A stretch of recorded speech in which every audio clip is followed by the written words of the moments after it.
The Vodfathers have outsourced to get Platchat's top 3 best hosts. Who's misspeaking from now? Third to first, actually, or third starting on the left, and apparently first all the way to the right after their last America segment. It goes kind of crazy. But over here today, we're talking about how Americas has actually fallen down, not how the hosts are rising up. My friends, G2 NRG, saviors of the region, have sunken, fallen, and we had somebody at ground zero, Joshua Sideshow Wilkinson, I think even casting some of these games. What's going on the field, on the scene? I casted quite a few of these games. Maybe that's the problem. Okay, it's a fake narrative. I'm just going to start here. It's a fake narrative that North America is playing badly right now, man. Okay, MIBR and Furia, 2 of the best teams. I think probably the 2 best teams in either of the groups. I don't know. You could make an argument about Furia because that most recent game was actually not particularly clean. Their win over EG. I wasn't very happy with how they played, especially on Haven. But their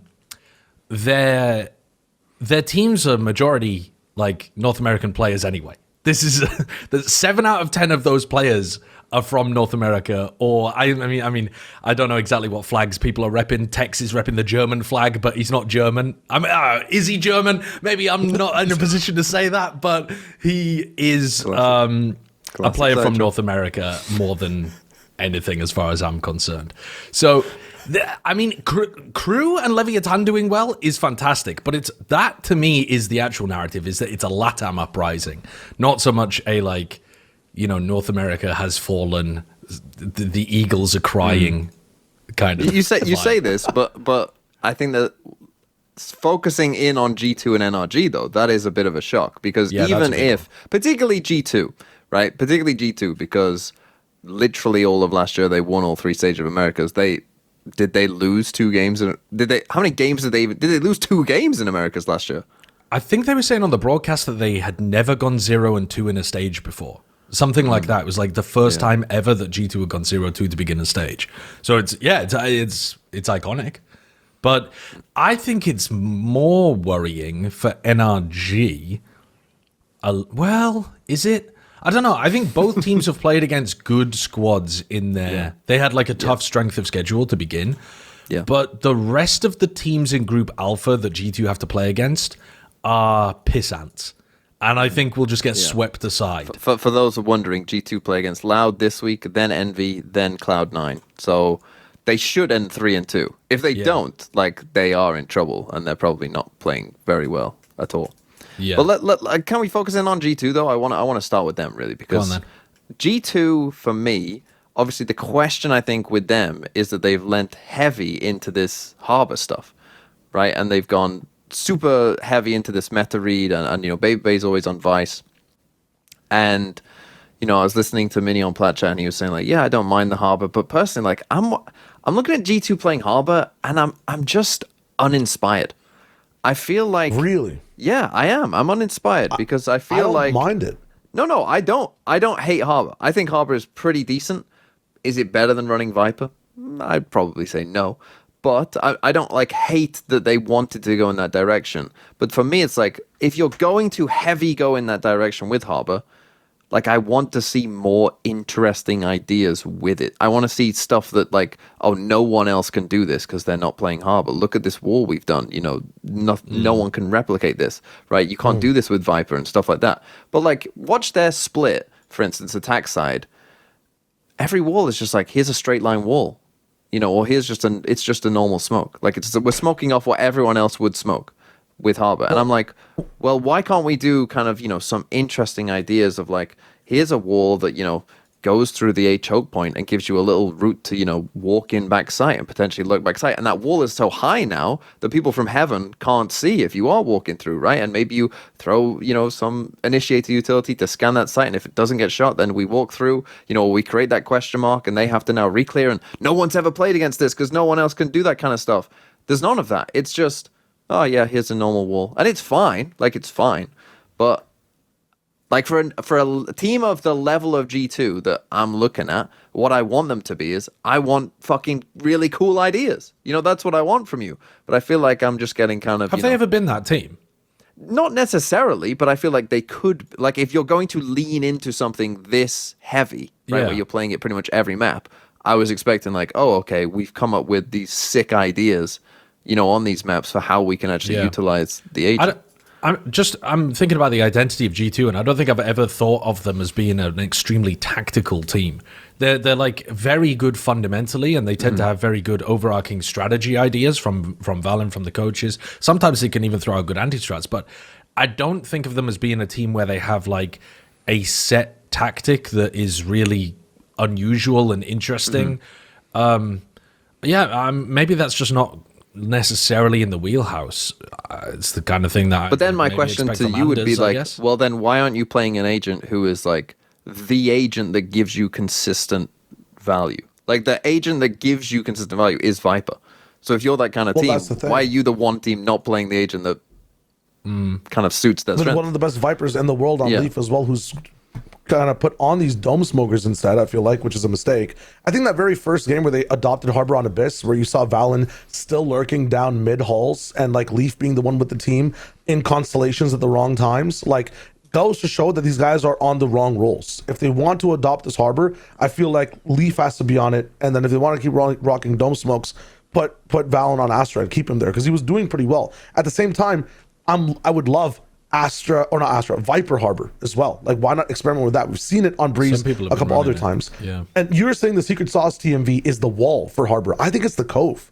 I think the Cove's been doing wonders for this team, even in some rounds where they shouldn't be winning, to get them activated. That being said, is it as cool as like the way Boaster uses these Coves and how comfortable he feels on that agent? I feel like he's had the most aura moment so far in this split with that Cove, like sticking halfway, re-sticking the whole time, like doing it twice almost and pump faking it the second time. Like Valen is getting to the same spots half the time. The Storm Surges aren't as active as I feel like Fnatic use Harbor. And then Leaf looks a little bit more lost. His team is fighting. He's in the stars in the open again, like in this split, in these games. I feel like swapping up, like Viper, standing on Viper as well. Josh, you're talking about the fundamentals for the team. I agree. This team is a team that would lean on like one or two meta agents, really mid-round well with Valen, like that. Gen G comeback is nuts, and they do that half the time when they're struggling anyways. And then they have like insane role player firepower with like Jog in the past on some of the best duelists ever. We were talking about Vyse on Plat Chat. I disagree with Minnie's take and the fact that Baby Bay looked good on Vyse. Sure, he was fragging here and there, but every time he was getting like a double kill or in position for a 3K, I was thinking if this guy was on Phoenix, he could have flashed and peaked earlier. If he had a duelist set or if he was on Chamber, he'd be even more confident in these peaks and he'd be in the same space. Half the time he's been ahead of his Vyse util as well. Like, I'm not liking the meta reads that they actually have right now. I think they're on the wrong players. I think they need to focus on Viper for the Leaf and stop this Harbor with Valen, and Baby Bay needs to be on something more aggressive where he can either help the team or like be active in himself and not just be on a Vyse that sometimes sits around and his biggest impact is disrespecting his own utility or lurking a bit too far in his team. And actually, it's all about you win the round but you make the wrong play. I saw a lot of that from, I feel like, Baby Bay, like the greedy lurks he got. And they lost the game anyways. It's a whole thing, but it's an enigmatic problem in G2. I feel like they're just focusing on the wrong players and the wrong agents on these players at the moment when it should be Leaf and Baby Bay, which looked so good when they focused on that on the switch around in kickoff, right? Qualifying against, who was it? MIBR? Yeah. Yeah, I'm not really understanding the vision with the compositional archetype in general. Like, I'm not sure how they've got here or what they think is the big strength of it. But they're very committed to it, right? I mean, I'm looking at it and I'm just thinking, there's just so many things that you could change to try to improve it, but they seem to really believe in it. The specific game against Leviathan, though, probably should have just been a 2-0. Like, they probably should have just been able to close things out on Split. I kept watching it and thinking that G2 were going to win, even when I was, literally watching them lose on Split and Bind. I kept thinking they're going to be able to win one of these rounds, though, and close it out, right? And then they never quite did. I don't know. I think that they might have been in this spot because they want to run Vyse, but then if you start from a meta read of we want to run Vyse, okay, who's the normal person to put on Vyse? It would be Leaf, I think, normally. And then if you do that, what do you do with the rest of the squad? You end up putting Baby Bay on. I'm not even sure. I mean, second duelist and running a double duelist team or something. I think it just gets really weird because you're playing with, you're playing with Babybay, so he has to play the Vyse if you think the Vyse is good. I'm not sure. I think this team's in a little bit of trouble, but also I don't think it's worth commenting on too deeply because they've got another 3 weeks of easy wins to figure out where their actual direction is before they get to playoffs. Exactly, and the playoffs is the big next hurdle coming up. Yeah, I think that I think they're just good enough to be able to figure out something during that time, and it'll take some iteration. But I can't tell you really what the right vision is. Like, what are you guys saying is the correct vision to go for? Like, either run the Viper instead of the Harbor, or run double duelist with Babybay Phoenix. Like, those are very different ideas, though, aren't they? Well, what I want is a focus on Viper for Leaf 1,000%, and Babybay on aggressive things like Chamber and a duelist.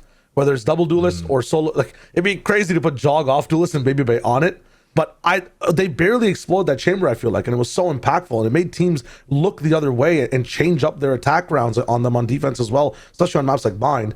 I want to see it more. And then if you want to add Harbor to it, have it as an addendum. If you want to add Vyse to it, we've seen them run Chamber Vyse before, like on Pearl way long ago. Like, have it as an addendum. I think those two guys should be the pillars, and everybody else should be reacting on all these other agents that can switch around. But Chamber and Viper are also two of the best agents in the business right now. I feel like so many teams are running them and getting success. Yeah. To me, it's definitely Viper. But I just love Viper, as people who watch my channel will know for history. Have you heard the cope, though? Have you heard the mega cope narrative for G2 and NRG? Which is? Every team so far, I've only identified this via PRX as fast as I could, but every team so far that's won like a Masters or won a title always loses weeks 1 and 2 and then flips it around. I think John QT was saying this in a speech to his team that, listen, guys, like after they won, like against 100 Thieves, you know, every great team, look at PRX for Toronto. They lose the first 2 weeks, they switch it around, they week 4, they win week 5, then they win the International. We're going to win Masters London. And it got me thinking, G2, they've never won. They're looking at the stats. Such a G2 believer. I mean, okay. That is crazy. NRG lost Santiago. What was the issue? It was the mojo, the feng shui. Okay, if the gameplay is correct. Well, G2, they should be. I agree that they should be fine the next 3 weeks. However, NRG, I don't think you can. NRG are in a much worse spot, in my opinion. Yes. In a much worse spot. NRG, they play 100 Thieves, then they play EG, but then they play Sen. So why are we counting out EG real quick? I know that the Furia Haven thing was bad, right? Like, and EG had the most basic ass slow rounds, but EG looked a lot better than week 1. Like, we can give them that a little bit. If EG beat NRG, it is completely fucking over for NRG. Like, they cannot be losing to a team like that. I don't care. Like, EG are a slow-paced, we're going to try to control your aggression, and you have to be above a certain level of skill and coordination to break through them, right? Like, that's the game that they try to play. If you're NRG and you can't break through what EG are doing, back to the lab, boys. Back to the lab, as in Pokemon Nuzlocke, we're resetting all the way back. Back to Professor Oak's lab at Route 1. NRG, if you look at G2's maps, right, and the like round scores that they have had, they're actually not that bad. Like, the game against LATAM was extremely winnable, like I said. Like, maybe you could even argue that they should have won that. And the other game against MIBR, they got one of the maps to OT too. NRG have been kind of getting rocked. Like, they've been kind of just getting owned. There haven't really been that many maps where it was close. The second map against Fury on Split, NRG started a bit of a comeback, but it never felt real, I would say. And then apart from that, they were just getting outclassed by Crew.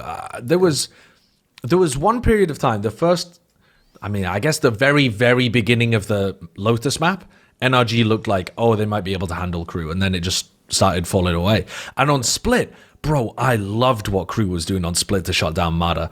The like super aggressive, isolating him from the rest of the pack, and then taking the fight into his Neon.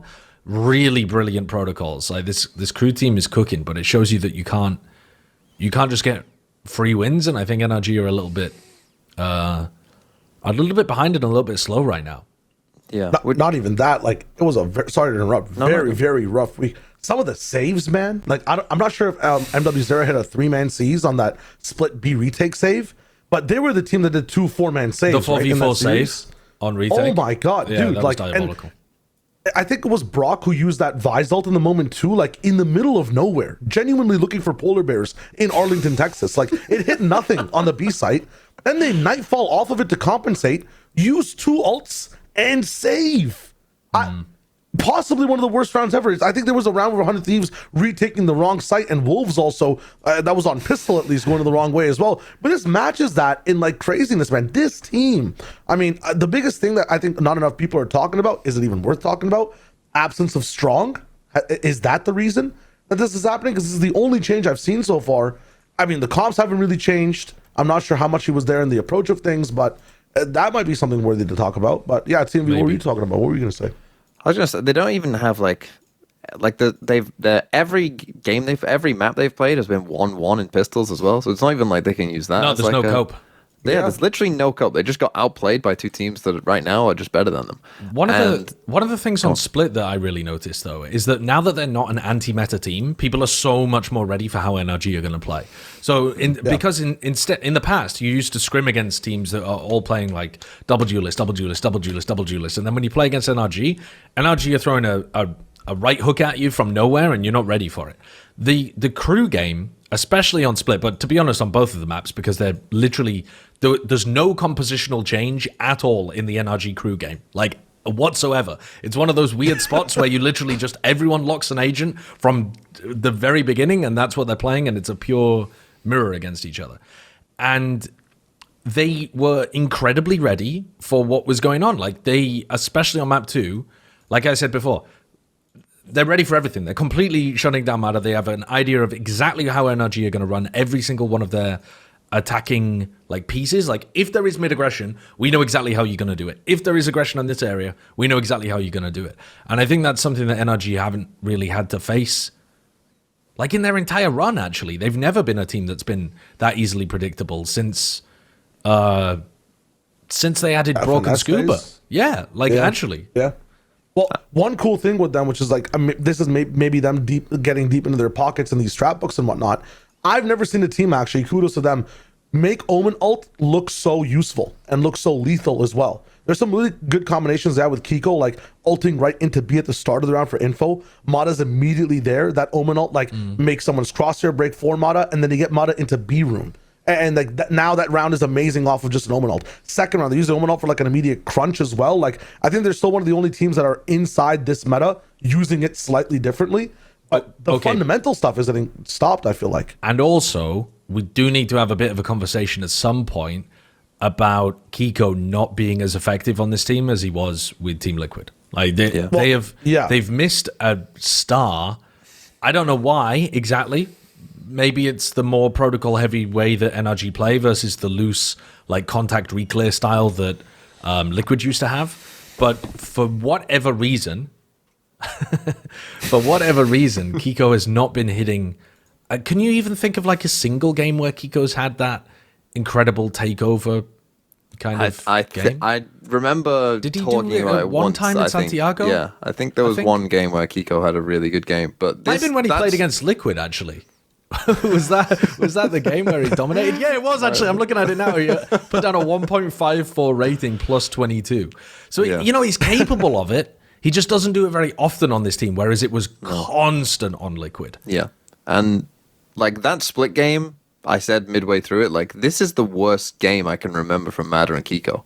Like they just could not get anything. And I think for like Crew had, you're right, Josh, like Crew had such a good read. I mean, it helped that NRG, I think, were also fairly predictable in terms of what they did. They kept just sending mada down mid with the shotgun, you know, into a brick wall. There was a round where they Viper pit mid Crew, and NRG like send one Prowler into the pit, and instant like everyone on Crew like knows. Everyone just starts going. There's 3 people in the pit.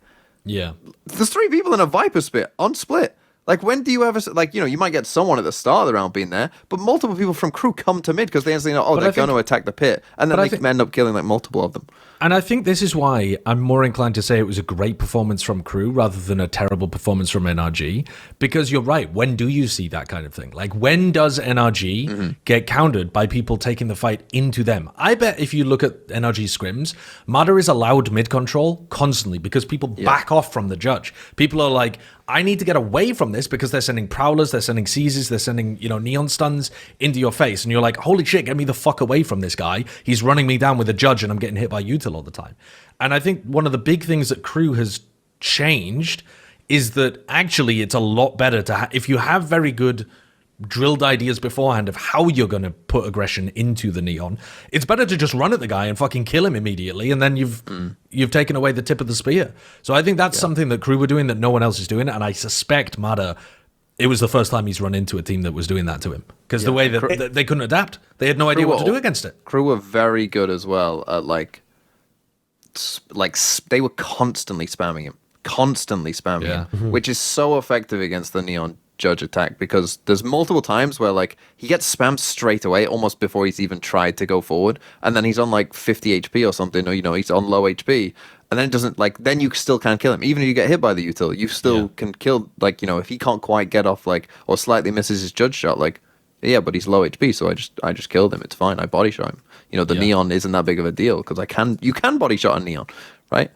And so I thought Crew were very, very good. I came up with a little thing here, though, of these teams, G2 and NRG included, but also some other teams across the globe who are, we expected to be maybe very good and have fallen down. And so these are the 5 teams I want us to rank in terms of who is in the most trouble. Okay. G2 NRG, but also Nongshim, who did win this week, got their first win. BBL, who it's looking pretty rough, they lost to Giants, and Vitality and BBL play each other.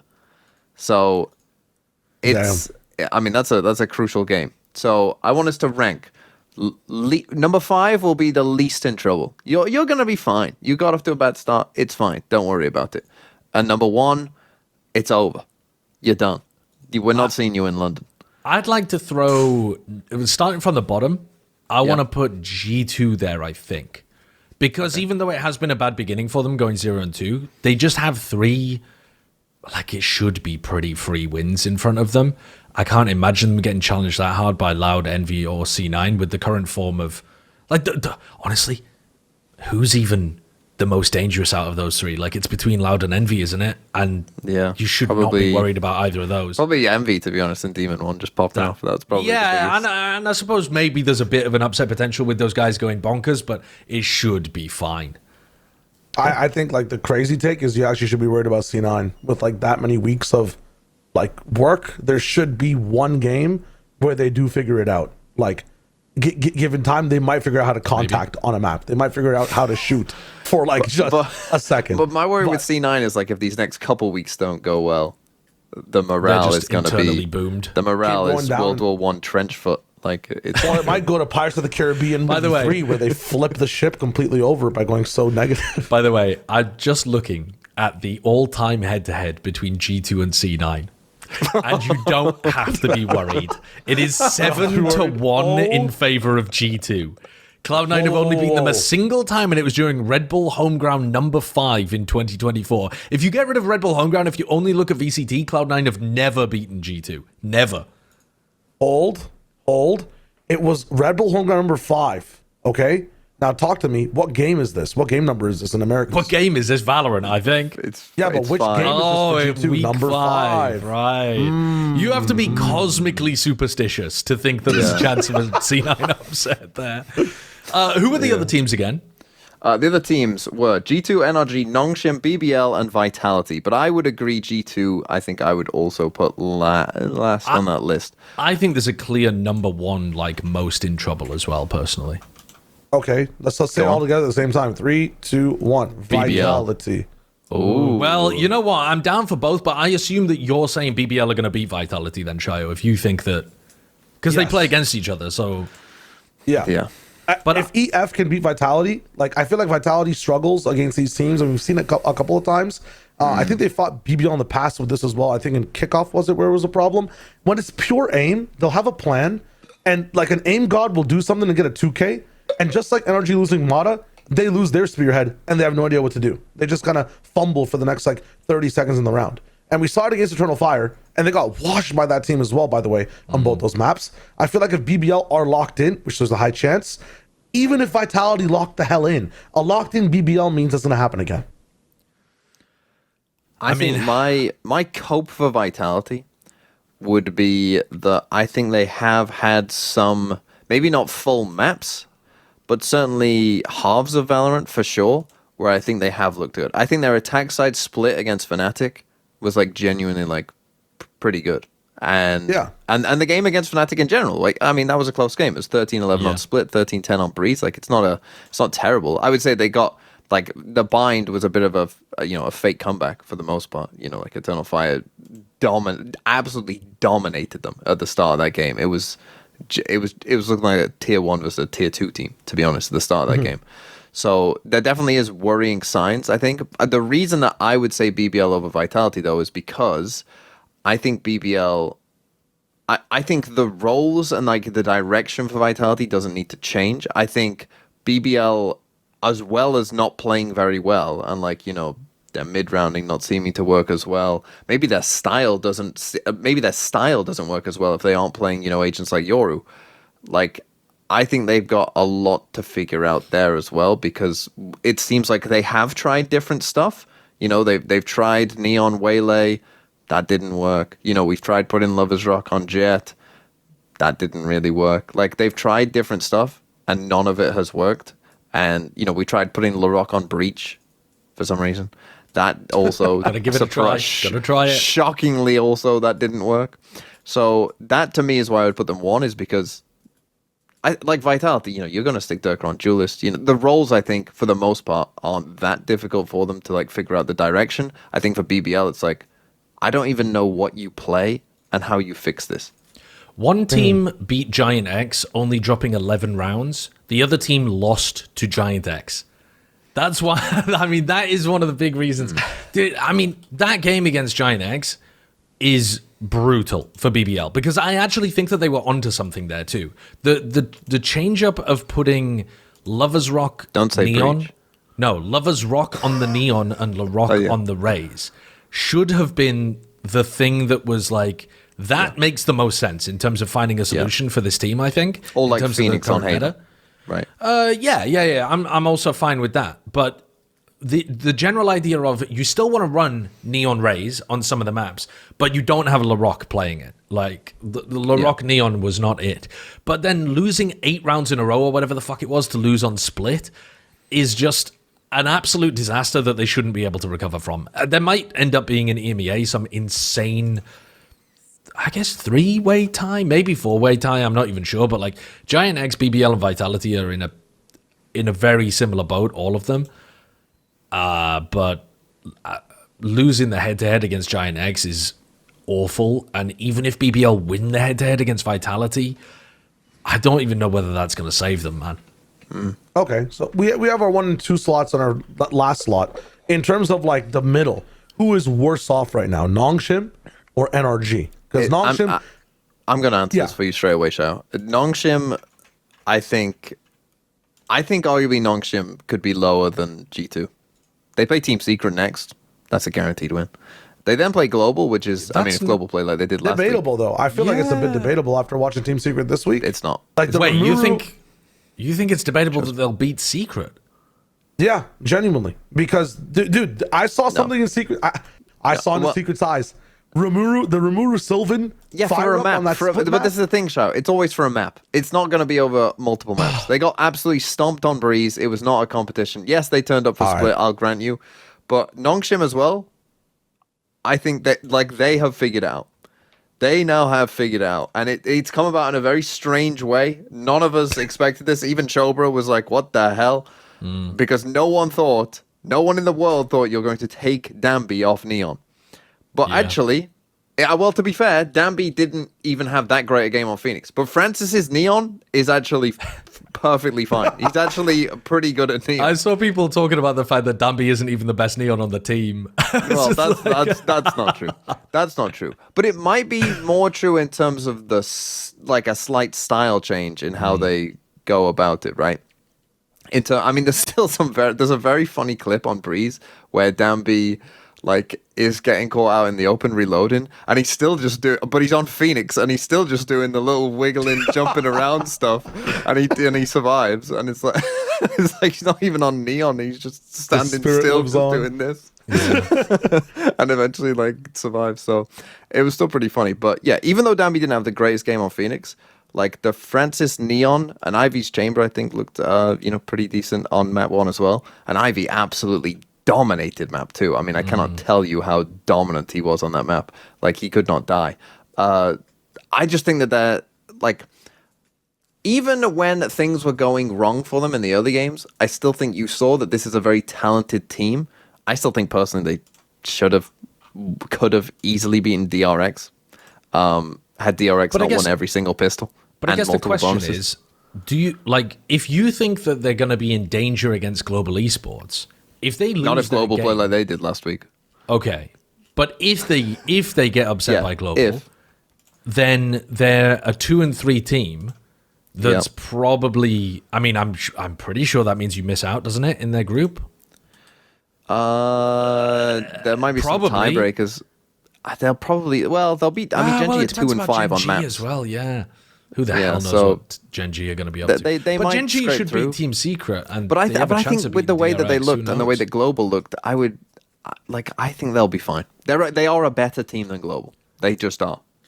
And I think the direction they've gone in is good enough to where, like, if Global beat them, that right now you might look at that and feel like that's not that big of an upset. But I think at the start of the stage, you would have looked at that and been like, oh, that would be an upset if Global beat them. I think we might get to that point again by the time we're looking at this next week. Of Nongshim looked fine. And then I'd put NRG squarely in the middle. I think that's pretty reasonable. Some danger for NRG. And NRG have got a lot of danger because they have to clean sweep the rest of these games, really. And especially they need to find 2 teams that are bad in Group Omega. And at the moment, especially with Sentinels beating 100 Thieves, which I wasn't expecting to happen, but the game was fun. It was a pretty good game, actually. You know, it wasn't like super high level. It wasn't as high level as the NRG crew game that had happened right beforehand. But it was entertaining and had some, funny, crazy moments. And both of those teams were good enough that they could beat NRG if NRG are having a shit day and the other team is having a good day. And that's a worry because you have to dodge that twice. You don't have the free win, except for, I think, against EG. Yeah. I think for Sentinel specifically, they're a team that has a win meter on how well they can play. If they're coming off of a win, they just end up playing better and better and better, fueling from the crowd. And they're playing EG, which is like a free boost. So they're like, Super Saiyan level 1 into Furia, who might be shaky off of like, who did they play in that week? Crew. So another free win into NRG. So now NRG are facing like super happy Sen. And if you're facing SHS, that's a different team entirely. So it'll be a tough time. But yeah, I think that's a good ranking. So what is that? That's Vitality, or let's say BBL, Vitality, NRG. Well, I would actually say to Josh, if you think Vitality are going to beat BBL, then Vitality should be, because Vitality's last game is against Pacific. So if you think they're going to beat BBL, then that would they can get to 3 and 2. But you're just not confident. Yeah, I'm not confident in it though. I'm not confident in it. One of the teams that we haven't mentioned though that probably should be on this list. You want to add them Thieves. In? Well, maybe. Like, look at 100 Thieves. Money in the bank. 100 Thieves coming in. They're 1-1 in 3rd place in Group Omega, and a lot of people had them as like a dark horse. I think a lot of people just had them as a slam dunk to make playoffs, by the way, but like a dark horse to maybe make on a run to London. I don't think many people had them as a like actual team to make it to London, but dark horse based on what they've done. The loss to Sentinels, I think, puts them. They've had their free win against EG. And now the games coming up are NRG Crew and Furia. Now, if they don't get the upset, I don't know if you'd even call it an upset or whatever, against NRG, if they don't get that win, they're basically cooked. I mean, you're not getting in with 1 win. Yeah, you're not getting in with 1 win. You're absolutely not getting in with 1 win. And even if you get in with 2, you're going to be in a tied scenario, maybe with like an NRG or Sentinels or something like that. So yeah, it's a very much wait and see kind of thing. 4 seeds starting lowers go home. Do 100 Thieves look like they have the form to be able to upset? I mean, maybe it depends on what Furia look like, actually, because the Furia EG game, I want to see another game out of Furia. Well, I think that might be an EG thing, because, well, maybe it's not, because I thought when 100 Thieves played EG, I don't think they were that great, personally. I thought they started out the game playing pretty well and looking good and dominating EG, and then they got, I think, very sloppy. and just started being like, it's fine. And that to me is not a good sign, right? You don't have to do that. You could say like, oh, they knew they were going to win, so they took their foot off. But you don't have to do that, and you don't have to have those rounds. And they did, and then that Just play perfectly all the time. I mean, you could try. It looked like I mean, It looked like they weren't trying. It was sloppy. It was sloppy. No matter and then what, that came I feel out like- in week 2. Yeah. Fury are always going to be in form, and it's always going to be a question as to what does 100 Thieves look like today. Specifically, like Cryo will perform, but what's the rest of the team going to be doing, and what's their identity? I think 100 Thieves also have this identity issue. I had them as a slam dunk for London, not even playoffs, because of Waylay. But after these Waylay changes, it's That is Delulu. Come on, they had the best Waylay system in the business, But they and never then played Waylay double got list nerfed. Waylay. okay, and they had one of the best comps on Corrode, but then I get news. Corrode is leaving. Corrode. I get news? Waylay's nerfed. Surely I you get knew news. that Corrode was I get leaving news. before you In made week this one? take. In Where were week you one, when did we know? Corrode rotate? I don't know. Yeah, I'm pretty sure we knew. I don't know. Well, Maybe I'm not. maybe not. gaslighting and changing the narrative entirely. Fact check me if you want. Fake news. 100 Thieves yeah, would be you know? at the top of this list, I think. Yeah, they are. Yeah, they are the most fucked. Yeah. Yeah, because their games are Damn. really Actual money in the bank. tough. Cool. Well, Okay, that was TV, Everything's I'm on noticing Fire. The fire. Well, that was Everything's on Fire. Now let's talk about Yeah. Everything's on Fire. Sometimes You gotta do it again. Okay, Everything's on Fire is the opposite of Everything's on Fire. Because you see, this is the positive spin.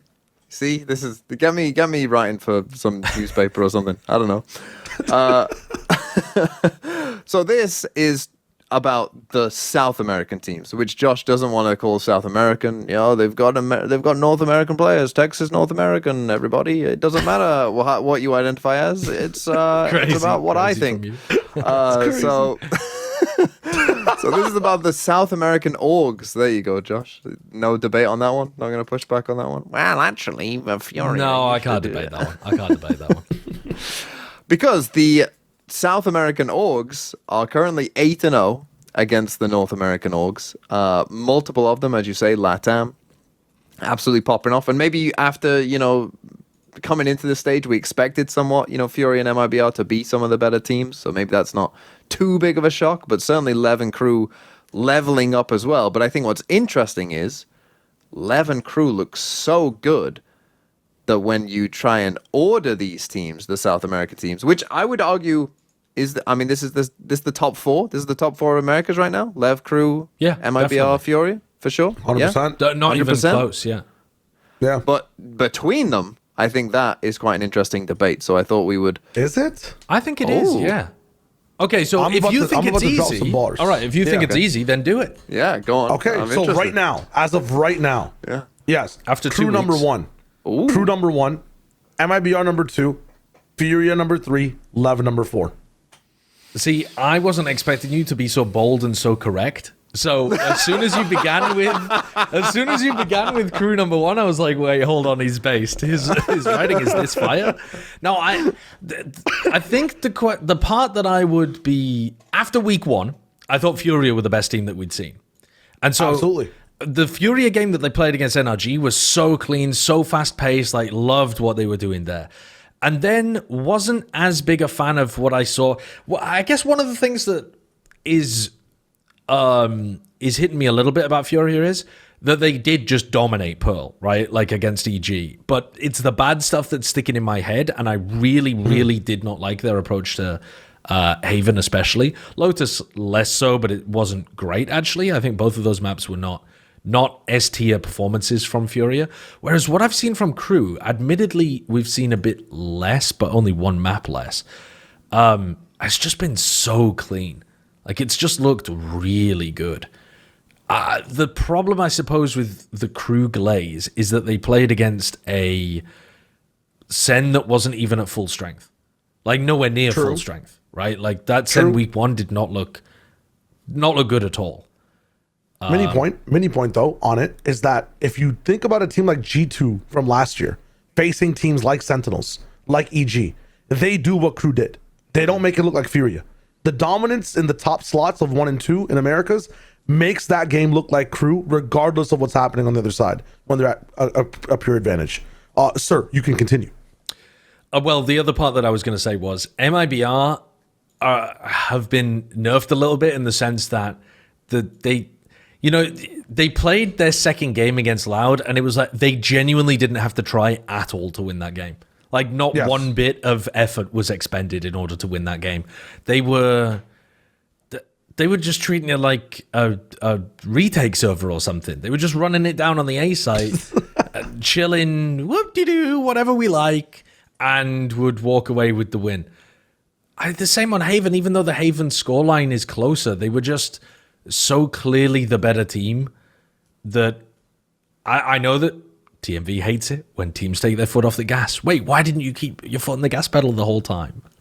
But sometimes we got to drive with the environment in mind. Sometimes, I would say to counter that, sometimes you're driving, a Ferrari, and it's fine. 100 Thieves don't have a Ferrari. 100 Thieves have got a Citroen C2 or whatever. Like, it's not. Yeah, I think if these teams played against each other, it would be really, really fucking close. I mean, I think Lev as well, man. They're very, very skilled. I would put Lev as the fourth best team, and I'm happy with that. It's the other three that I'm unsure about. I think we need a bit more data, but I'm inclined to put Crew number one. I fucking love what they were doing last week. See, Crew just made like... Oh, sorry, go ahead. No, you go. You talk about Crew first. Yeah, Crew just made like a top team kneel. Like, I think we could have coped and said mada had an off day, but I love that we come into this saying Crew really punished mada, and Crew punished the way NRG played. That is a world champ team. Let's use that thing that we say all the time when we introduce NRG, and all the time we're talking about them. They made trophy winners kneel to them on multiple maps, and in another game where they're supposed to just lash out, dominate, they did, and they were also like half gassing it. I feel like it wasn't like a complete anti-strat this and like we're doing crazy strat that's like we saw from Sadak and Les on that Lotus against NRG. It was just a clear tier gap, and that just screams number one team or number two team. Then you have to compare them directly to MIBR were a bit shaky on it. They also kind of beat a team with scratches against G2, didn't make him kneel by any means, dominated Loud with like some haha speed bumps. But if that's the case, they're number two. They didn't do it as clean as Crew. I think I would say they actually did make G2 kneel on Lotus, if we're going to use that terminology, because... But then the split is the thing. Yeah, I mean, split was a lot, and it was going back and forth, that kind of stuff. Like, that was a fun game, that was a good game. But I think G2 are currently playing at a higher level than NRG. And so I think that's maybe a bit more impressive that MIBR came away with that win. And one of the maps was dominant. Like, their attack side on Lotus, the defense side was... they were very competitive, and they actually got a good score on Lotus. Lotus defense against G2, they lose the pistol, and I think it was still a 6-6 half or something like that. But then their attack side, G2 just couldn't stop it at all. And they're running a double duelist comp, so we expect the attack side to be better. I think that was an incredibly impressive performance on Lotus. I don't know. I think MIBR... I really don't have like a strong opinion on it, but they belong somewhere in the top three, and I would almost be fine with anywhere in there. Okay. I'm going to be the deciding vote. I'm going to be the deciding vote. I agree. Lev, I'm happy to put fourth, but I actually think there is room for them to overtake Fury. Yeah. But I'll put Fury in 3 for now. I am with you, Shyo. I'm going to put Crew 1, and I'm going to put MIBR 2. The reason I'm going to do that is because I think Shyo made the correct point, which is the Crew... I think so far have looked like the G2 of last year, where things just look fucking solid. They look like they know what they are fucking doing. And I also think one thing that's kind of maybe not gone underrated, but we haven't mentioned it just yet, is the fact that Sadak's fucking looking like 2021, 2022 Sadak in terms of his aim. That was like, it's strange, unbelievable. Yeah. It's unbelievable how he's aiming. Like, for KC, he looked like one of those IGLs that like, oh, it's time to fucking pack it up, old man. Yeah. It's time for you to leave. But he's going back to, I don't know if it's the fucking LA air or something, but he's fucking frying again. Maybe Americas is just a weaker region. Maybe we all just need to accept that Americas, in terms of their aiming, is just not EMEA. He's getting styled on over there by, I don't know, Beepo. Here's the other thing, too. Like, if you look at a bunch of the Vitality interviews from like when Les was on the team way back when, like you'd see like a lot of the team talking about the interpersonal issues and like we're off this week, off that week. In that interview with Les, with Sage, like this guy's talking about the game, the meta, like specific moments on a site hit. Like they're locked in, man. Like they're really talking about the nitty gritty stuff of actually playing the game, and nothing about like he said this, she said that, the coach is off today, or like, you know, the team's out in bad vibes. They are really like thinking about next week and the week after and like what they're playing, and it's sick, bro. And the fact that Les is doing this, by the way, this level of performance against the bullshit that's in the game right now is fucking wild as well. Neon sliding, they have like a triple dive comp as well half the times with like, oh, you know, Kiko coming in as well. And I think NRG's timings on walls is so good at countering Vyse walls too, and those are set up for Les, and those are getting countered, yet he's still finding value, and that's made by Sadak. Like this team is popping off. Yeah, I do just want to quickly say about MIBR, the fraud thing that he said about, like, I can't remember the exact quote, but it was like, you'd have to be an idiot to put Zekan on smokes. I have no idea. What kind of fucking idiot would put Zekan on smokes? I know I put Zekan on smokes during kickoff, but I was an idiot. Well, he literally called out Sentinels. He didn't even say what kind of. He literally said, I don't understand why Sentinels did it. Sentinels did that. Like, that's wild, yeah. It is.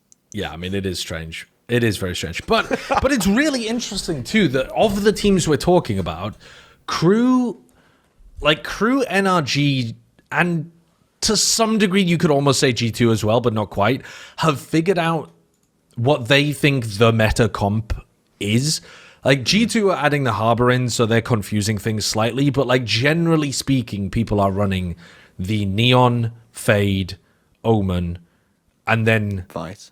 The Vyse, and then usually the Viper, but G2 have decided to throw a Harbor in there with it too. And then MIBR are off in, well, actually, I suppose Lever in a different scenario too, because they're trying to run as much chamber as possible, because Neon's freaky with the chamber, and they're running double duelist as much as they can. But like Lev and MIBR are on a bit of a different wave to the other teams, where they're just trying to run as much double duelist as possible, because they have I would say high tempo players. The others are in the, like, the NRGs and G2. They're in the Americas meta of the world. Lev and MIB are in the world meta of the world. Like, there is not a ton of Vyse being run, like, in other regions. I mean, there's some, but, you know, it's not a lot. Most other regions are on, like, yeah, let's play Phoenix. Let's play, you know, Raise Neon. Let's, you know, stick with double duelists. So that is kind of an interesting dichotomy. But speaking of that ties somewhat nicely into what's next, which is my stat of the week. Okay, so stat of the week. No, it doesn't translate to this show. Right. No, it's a one-shot thing only.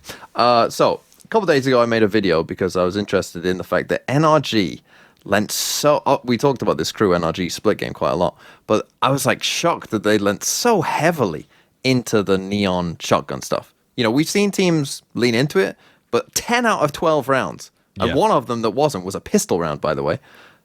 So 10 out of 11 rounds after the pistol, Mada had a shotgun in his hands. The other round that he didn't, by the way, was he bought a rifle and he just instantly ran up ramp. They dropped their Viper orb. There was a guy in the corner. He went before his fate on and he just instantly died. Should have had a judge. He got shot by a judge and died. Yeah. I mean, he would have died to like any gun there because he just didn't check the corner and the time was bad. But that was, so he had a really rough game, right? A really rough game on the tech side. So I took a look at that game. I made a video about it, but it was my fault. I kind of messed up. I kind of like didn't quite hit the narrative perfectly. And some people misinterpreted the video of me thinking it was about like, oh, do shotguns need to be nerfed? But that wasn't what I was interested in. What I was interested in more was like the fact that this team, and it clearly obviously didn't work. You know, we can give some credit to Crew for that. But I also thought that Mada didn't look that comfortable. Some of his pathing was not shotgun pathing. There's a couple instances, one where he runs around on B and instead of going to the guy, he just runs into CT to get cover. But like, why have you hopped around all the open part of the site rather than just like running at the guy? And there's another example on A where he's getting Vyse ulted and he knows a guy is there. A guy gets revealed by a Fade Horn. He has a line saying there's a guy right here who can't hear you, by the way, and instead of running at him, he decides to try to flank around him into his own team's Vyse Thorns, gets stalled, then gets hit by the fucking Vyse ult from the guy on site, and then just dies and there's no smoke in CT. So I think he didn't look that comfortable with it, and I also think playing solo Neon Judge, because obviously a lot of people have got this from Nongshim, right? Nongshim were the team that were doing this, but they weren't playing solo duelist. But there are multiple teams, particularly in Americas, who are playing solo duelist Neon Judge. And I just came away from that game and then some other games as well thinking there is a lot of rounds in here where your Neon ends up so far ahead of the team that if you're... And Mini said on Plat Chat something, again, that I kind of disagreed with was that, they're getting unlucky because, their util isn't quite perfect. But it almost is. And if it was, then he'd get the kill. But to me, that's like, well, that's not a good idea. If you need perfect util to make this work, well, then that's not your best strategy, is it? Like, we shouldn't need exactly perfect util to be able to make this successful, because the problem is if they don't have perfect util, which was what was happening in that crew game, it was off slightly, then mada ends up dying and there's no one close to him, right? So, anyway, I only looked at this one game, so I saw some people complain like, this is, you've looked at one game and you looked at a couple games from Nongshim, it's not enough. So I looked at every split game that has happened so far in Stage 1. Okay. Every single game that has happened and took a look at how many rounds the Neon bought a judge, right? So I'm only looking at like games where there's Neon, but I'm pretty sure every single game of split in the EMEA, Pacific, and Americas had at least one Neon. So I looked at how often do they buy a shotgun and does it work, basically, right? And obviously there's quite a few games in there, like a Giants Pacific here, right? Like it only gets bought once, right? There's quite a few games where, there's only one shotgun buy. And I didn't look, by the way, at second rounds here. So if you bought a judge against a bunch of classics, I was like, that doesn't count. Like anything could work. Or if you bought one shorty against a full buy, I was like, that doesn't count, So other than those rounds, though, everything else is pretty much included. And basically, I took a look at if you won the round or if you lost the round and how many kills did the Neon shotguns get and how many deaths did they have. And is this on both sides of the map? No, this is just attack side. Just attack side, gotcha. Because for me, shotguns on defense are just good. Yeah, they're just always good, yeah. They're just good. So I wasn't that... And I don't think even people think that's a terrible thing to have in the game if a shotgun is good on defense, because I feel like that just is intuitive. Yeah, that's going to be the case. But on attack side, I think people view it as a bit more of a problem. So there's 5 games, I would say, where teams heavily lent into this idea. Those were Fnatic Vitality, it was Nongshim versus Paper Rex, it was G2 MIBR, and it was Sen 100 Thieves and NRG Crew. Those were the games where there was at least 5 rounds of a Neon buying a shotgun. And of those 5 games where people heavily lent into it, I would say there was one successful game. And that was Vitality against Fnatic. And you might remember Durka in particular. There was some really nice rounds from Vitality against Fnatic. And so they won 5 rounds. Oh, well, actually, this was both teams. Fnatic did it a little bit, but it was mostly Vitality. Won 5 rounds, lost 3 rounds. The Neon Shotguns got 7 kills, and they only died 5 times. So, it worked pretty well. Yeah. In pretty much every other game, it was at best okay. And quite often, it was not so great. So, for instance, Nongshim against Paper X. This was just Nongshim. They did it 9 times. Right. 9 times and a half, but they only won 3 rounds. They lost 6. Danby got 3 kills, and he died 6 times. So, it didn't work that well. I'll come to this game last, because that one's kind of weird. But Sen 100 Thieves, 1 win, 4 losses, 2 kills, 6 deaths. NRG versus Crew. We'll come to G2 MIBR last. NRG versus Crew, this is, again, part of the problem with doing this is, of course, and I think that these stats actually help this look better, because I think it's much easier to win a round, and this is a good example, NRG versus Crew. Mada had a terrible game, right? Like, he got 1 kill, I think, in that first half. Rounds. But but Scuba gets a 3K on A, you win a round, right? So in here, I've got as a 5 wins, 7 losses, but only 2 kills to 10 deaths. That's why I added the kills to deaths to show you, those wins weren't necessarily because you were buying a judge. And the same is true in the G2 MIBR game, where it's 5 wins and 5 losses. So you're like, oh, it worked. But then it's 3 kills to 9 deaths. So overall, by the way, it's 34 wins, 45 losses, 39 kills, 55 deaths. So the win rate's on split, by the way. I mean, EMEA is fucking mental. It's only 40% attack win rate right now in EMEA. So that's really, really low. But across the world, it's still below average, this Neon shotgun stuff. And obviously going minus 16 overall, I don't think is the greatest, showcase for this. So my point basically, and I think particularly if you're playing solo, because when you watch Nongshim do it, and I went back and watched every Nongshim round of when they were successful with a judge, and so often Francis is there. You know, Francis isn't that far behind playing Yoru. Like, there are some rounds where Danby is getting it, and obviously there's some rounds where it can be successful where you get a free site, right? And the team plays retake into you, in which case the judge is amazing, right? Like, great. But as long as that isn't the case, there's a lot of these rounds, like, for instance, NRG, you know, countless examples. Mada is very far away from his team, and he dies, and you're just now in a 4v5 with no duelist. And this happened to quite a few. There's quite a few good Sen rounds as well where this happened to them, where Joen is, like, in B Heaven alone, ahead of his Seekers, you know, going into two people, and just dies. And it's like no one else is even within the same hemisphere as him. And so I think it's quite interesting that particularly Americas is leaning into this. The other regions, like even Nongshim aren't doing this shit anymore. They've kind of given up on it. You know, in EMEA, it was basically just that Vitality game that someone really helped. You know, there's the odd buy here and there, but it's really just in that one game, Vitality Fnatic. And I've picked Split because that's the map where this is happening the most. But it really is Americas, and I think that's kind of interesting that clearly Americas, or quite a few of the Americas teams, think that this is very strong.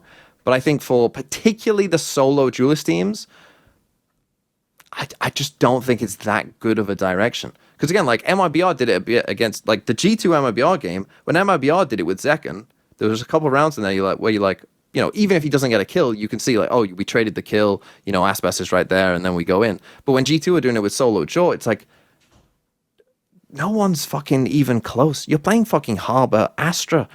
You know, like, how is anyone even going to be close to Jaw? So when he dies, it's just like, well, now we're just in a shit spot. Yeah. I think on Split, you could look at the NRG crew game as well and see that, I mean, first of all, the solo duelist thing really does matter because nobody was taking the space that mada was attempting to create. Like, mada had to go and get the kill. Otherwise, exactly, your mid pressure does absolutely nothing. But the other part to it too is that a lot of the time, I haven't looked at the numbers, but anecdotally, it felt like you had a judge on the other side quite a lot that he's running into on defense.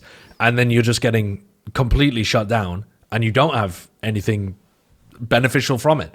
I suspect it's come from Santiago, especially for Furia and NRG. Furia themselves said that they were doing a lot of it. They had to, like, they called it a judge meta when they were at Santiago. They were like, we really had to adjust to this and learn how to Well, Furia, to be fair, in their game, were one of the more successful teams. Like, they did it in 4 rounds, and that was, like, one of the best examples of it was Alim on his judge against NRG.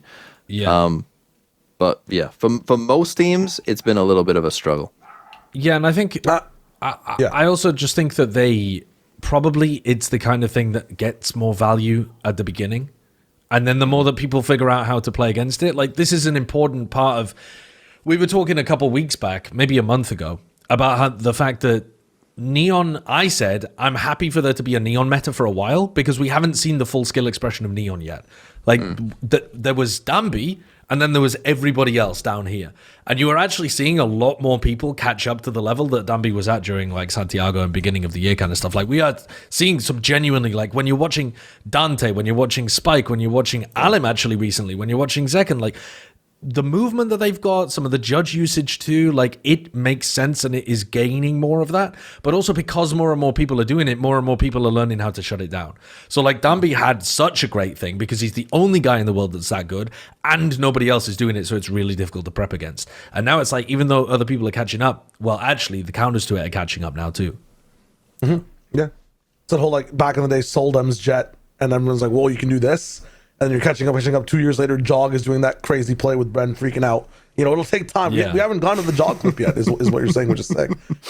My thing in terms of why it's so picked and useful as well is just the economy of it, right? I'm not sure if you mentioned that overall as well, but, like, I'm wondering what the use case and the percentages of, like, win-loss are to have, like, one agent be fully bought half the time and have that greed available in other rounds to, like, get an extra stinger or, like, you know, just have Neon on a permanent, like, $1,000 less of a buy and still be 45% effective at -16. How much is that worth it if everybody else gets rifles, right? That's a whole conversation as well, because only she really enables that, right? Yeah, but it was quite interesting because I was expecting it to be like, I was expecting at least like half the buys to be kind of, you know, scrappy half buys or whatever, but actually it wasn't. Like, the teams that were leaning into it, it's full buys. It's full buys. Yeah. Like most of this data is full buys. There's the odd like round of like, maybe it's round 12 or something. It's a bit scrappy and you just get some bulldogs or whatever. But for the most part, it was like, no, I've got rifle full shields on the rest. And even we could afford it a decent amount of times, right? Like a decent amount of those NRG rounds, like Mada could have bought a rifle if he wanted to, but they were just leading into it. I was going to challenge you in the fact then with Scuba getting that 3K and winning the round, is it because Mada has a judge? Does Scuba get to have a rifle if he had to buy from Mada and then go down to like a Guardian or something? Like there's a whole conversation. Of course, these are big considerations, but I would say, like, looking at this from like the angle of if I was coaching a team, I'd be saying, well, Mada's going to take most of the first fights for us, or we expect him to. If he's not that comfortable doing it, which I think based on the evidence, there are definitely some things he can learn at the very least, then I would rather have him be comfortable and not have the worst half of his career. Sure. And give Scuba a fucking stinger if he needs to, because he's not going to take the first fight. And I'd rather win the first fight rather than be in a 4v5 and pray Scuba can win for us. It does feel good when you're a Neon in that position and you get to gift guns to other people that are around you that you really care for. Before you even continue on that one, Josh, I'm even going to ask you the question. If you're waiting for Neon to come through, you're doing something to expect her coming. You can hear something from Neon, right? When she's That's coming so through true. her footsteps. Yeah. It's very important to hear things. You hear stuff. Wait, what if we combine those two ideas? What if we combine the joy of gifting with being able to hear things? Okay, what would that? Well, this message is sponsored by Raycon, right? Because it's Mother's Day coming up, and you do tend to give gifts during Mother's Day. So if you live, does Canada have the same Mother's Day as the United States, Shia? Yo, I gotta Google this. There's no shot, bro. Has Mother's Day already happened for you? Mother's Day. Don't Google that. That's so bad, bro. May 10th. I'm chilling. What do you mean you're chilling? Days. It's 20 days. That's not fully 20 days. I mean, it's nearly, but yeah. That's what I'm saying. Think about what to get. Raycons. In 10 days, I'll order them. They'll come through very fast. And my mom will have the best listening experience of her entire life. Well, there you go. Does she enjoy going for walks, running errands, commuting? Loves walking. She loves walking? She commutes sometimes she drops off food over here. I commute to her. I hang out. We dab each other up, watch some Brown movies. Does she walk, like, in areas where there's roads, for example? Yes, and she'd love to, sometimes not hear the roads, but at the same time be able to hear what's going on around her, That's so good. What if there was a company out there that could have some kind of headphones where you could activate active noise cancelling and then you could deactivate it so that you could hear other things? Exist. I don't believe you. That can't exist. That can't exist. I'm looking right now at various companies, and I'm the only company I can think of, because it's right here on my screen, is Raycon. That's the only thing I can think of. Their everyday earbuds classics got active noise cancellation, multi-point connectivity. You can pair two devices at once. You could be playing. I don't even understand how that would happen, by the way. I've never done that with my Wait, can you Raycon. troll your friend? I mean, I guess you'd have to like pair it with your friend's pair already. I'm imagining like, were you ever on the bus as a kid and you were sharing your playlist with like the girl next to you or something? No, you connected to your friend or like your roommate or whoever else. I've been playing these like 1 hour videos of silence, but it's interrupted by something. And the door knocking one, oh my god, that one is so the worst. It's so good. You have to do this on so stream. accurate. So many people will be like, I just said no, I haven't out loud. Oh yeah, great, good. No, but it sounds like it's coming through the walls, it bro, genuinely as well. does. It's insane how good it is. Yeah, yeah, I tell you what, it sounds amazing through Raycon's Everyday Earbuds Classic because the quality is really good. They have over 3 million happy customers and a 30-day happiness guarantee as well. Your mother will be happy, guaranteed. There's never been a point in her life since she had you that she's had 30 days of guaranteed happiness. And even then, are you guaranteeing that? Raycon's guaranteeing that. Raycon's guaranteeing it, but I'm saying, was your mother, that happy when you were born? You don't know. That's what she says. That's what she says. That's what she says because she's a lovely lady and she deserves a gift that that is personal to the things that she enjoys. So yeah, awareness mode, active noise cancellation, all of this kind of stuff. I've been really enjoying the pair that I've got. They've also got other products on their website that you can check out. So celebrate the moms in your life. Go to buyraycon.com/vodfather to get 15% off the Everyday Earbuds Classic. And thanks to Raycon for sponsoring. I like Are you the way from that they've got- Birmingham, Sideshow? Why? What did I say? How with did the you just Birmingham say that accent? word? What with what? With which word? Which word? Moms? I mean, it's an American read, isn't it? Celebrate the moms in your life. I was going to pull up the fact that it says moms in your life because I mean, some people have got multiple. I've got my mum, and I might give a little gift to TMVs as well when I see her on the weekend. What's the next segment then? The rules have changed. The rules have changed. The rules have changed. Okay, we could talk about this one because this has just been going on in the scene right now, and it affects all three of us because we do it a lot. And that's co-streaming. And the co-streaming rules have changed before. We've alluded to it maybe a little bit here. I forget about what we talk about on stream versus what we talk about on the pod. But the co-streaming rules specifically, they started with ESL. And the rules there changed a little bit to where they wanted to kind of, we have an article, if we can pull it up as well, like where it was all about the guidelines of co-streaming. Now, basically, when people do end up co-streaming, some of the ads when they get played, the co-streamer switches the scene. Some of the times when there's a broadcast being played as well, the broadcast is muted. If you go down to the section that says always on coverage, I feel like that's the biggest thing that is the biggest change that people have been reacting to a little bit, which is the TOs kind of want now an uninterrupted experience.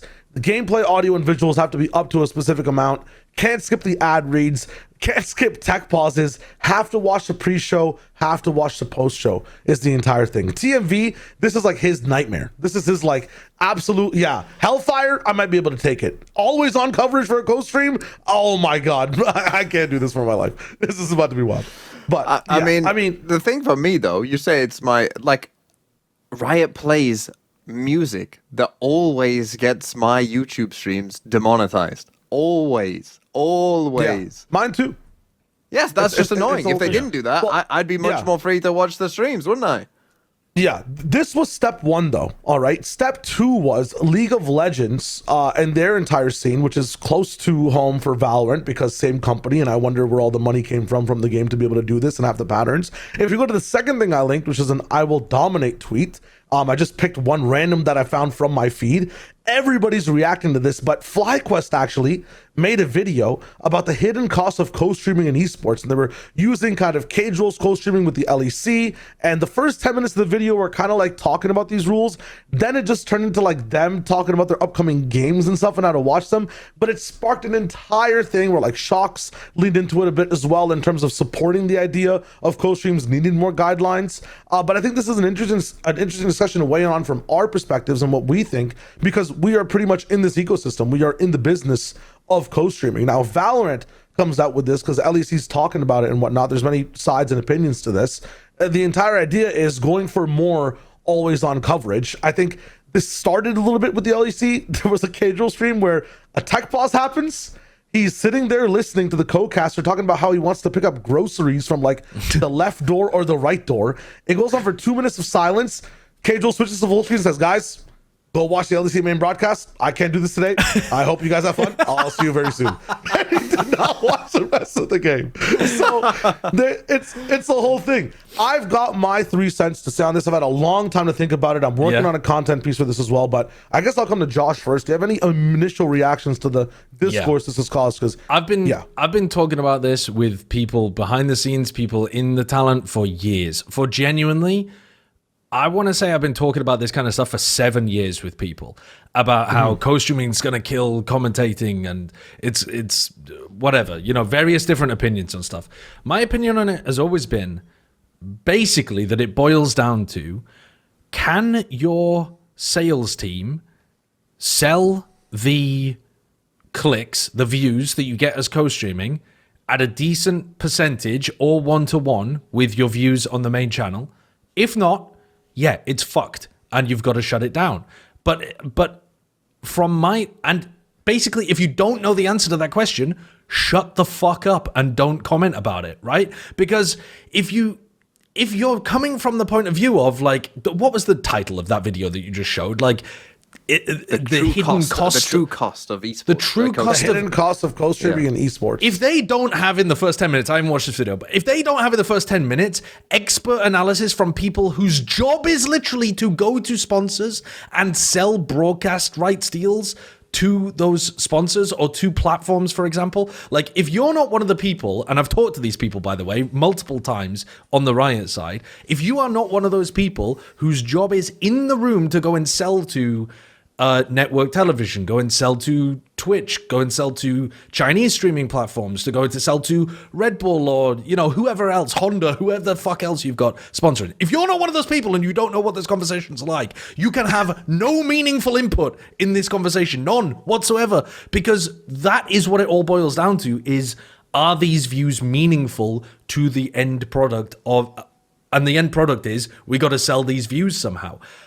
And if you're just making assumptions that like, oh, it's much harder to sell, oh, it counts for, like, again, unless you have the actual like numbers, co-streaming increases our viewership by X amount, but we can only sell them at 70% of the rate, whatever those numbers would be. Like, that is what it eventually boils down to, is that kind of stuff. As for the specific stuff in Riot, have you read our co-streaming agreements? I mean, I'm under NDA, so I can't talk about them exactly, but like, they're pretty similar, bro. Like, you're not supposed to be turning off the stream all the time, but guess what? Nobody fucking checks, so I just do what I do. Like, so what? They're gonna tell you off for it, okay? And then you realize where the actual boundary is. The actual boundary is never set at the exact legal wording. That's, I think you gotta dance a little with the law. You gotta dance. It's a two-way dance. But you're dancing like, maybe, I'm not saying you're irrelevant by any means, but you're dancing like within the crowd. I'm not casual. Right, yeah. Casual. Like the controversy with Casual is that he's actually usurping the views. Only Pixel as well, right? He's part of the conversation. He's eclipsing now the views. Tarek is the big, but Tarek, it's so weird with the VALORANT side of things. Tarek's died down a bit. It's more like finesse stuff now, isn't it? Yeah, but even with those two, like when they're overtaking the Riot broadcast, no one seems to really bat an eye as much, and it's not that much of a conversation in VALORANT from the community side. Of course, the back rooms are the back rooms, there's stuff happening there, but for the community, they're like, it is what it is. I think there was a little bit of a discourse in the beginning of like, I just watched Tarek because like I want to see the pros. It's like watching LeBron commentate over a basketball game, like someone who's played the game, and someone who's very prolific. Like it's fun. But I think that's the pull for Casual as well. The entire argument then is that, if the co-streamers stop, it's not like the views go back to the broadcast, right? And then that's where you're talking about is if the views are worth 40%, but you need data on this. Boost, you need data on this. Yeah. Like, you actually have to, and we have data on this, by the way. Like, these people who are the tournament organizers, they have data on this kind of stuff. But the question is whether they use the data meaningfully to inform policy on it. Because where I tend to bash my head into a brick wall when I talk to people who are in charge of this stuff sometimes is that they have data and then they have policy, and the two are not necessarily connected in the way that you would expect. Because people have other concerns, like how things look, how they appear, the optics of it, right? Like, it's bad optics if the co-streamer has more views than the mainstream. But that might not be related whatsoever to the actual data, to the evidence, as to whether or not it's good for you, right? The optics of it are something different. And there's other things that go into it that are alongside the optics that can sometimes make the policy and the policy and the enforcement of the policy and the data not necessarily enmesh perfectly in terms of how things are enacted. But like, my thing is just solutions, though. Like, because my thing is, of course, we don't have the data. Some of the solutions, though, from both sides are just off. Like, there's some people just arguing for co-streamers can be able to do whatever the fuck they want. They're elevating your product, blah, blah, blah. They're not looking at the data. And then the way the data is being used to alter things, I think, is a problem. Because I don't think that the fix should be, okay, co-streamer, sit in the chair, eyes open, and watch the stream. Yeah, Clockwork Orange them. Yeah, look at some of the tendencies. If people like switching things overall, switching scenes, have ads baked into, hey, this is the co-streaming agreement. You have to have a running ticker of these sponsors, and clear them yourselves. Have you seen, for example, have you seen how Counter-Strike does a lot of their sponsor stuff? So if you're watching a Counter-Strike broadcast, a lot of their sponsors are baked into the rounds. So they will have like. You'll be able to watch if you're watching just on a random channel. It'll sometimes shrink into a smaller screen while an ad banner plays around the side, and that'll be like mid-round. That'll happen. Now, I think I'm not like super in depth with the Counter-Strike scene, but I think that's like if you're not watching through their official portal or something. I think there's a way to get around those adverts, but they are like. you do have to be a bit more creative in these environments to how you bake the ads into the system. I'm not saying not even the environment, but target the co-streamer. Like if TMV wants to, or you want to swap over to catfishing, in your other scene, you're going to have an agreement to have an ad ticker that has the sponsors from the stream, right? Like, so then they don't lose ad space. like that. But I feel like none of this has been explored. Well, do you know why it hasn't been explored though too? Because those sponsors don't have all of the data about when their ads are being shown on the co-streamers either. So like if you are Riot right now, why would you let's say you're Riot and you, in fact, actually, hold on. Let me zoom out of this because I work with Riot. Let me talk about ESL as an example so that this can't even seem like I'm leaking anything, right? It's a pure hypothetical. You're ESL and you're sponsored by fucking Carhartt because I'm wearing one of their shirts at the moment, right? So you're ESL and you're sponsored by Carhartt and you die and go back in time? Why am I grayscale? Okay, you're ESL and you're sponsored by Carhartt, something like that, right? Where was I going with this? Right.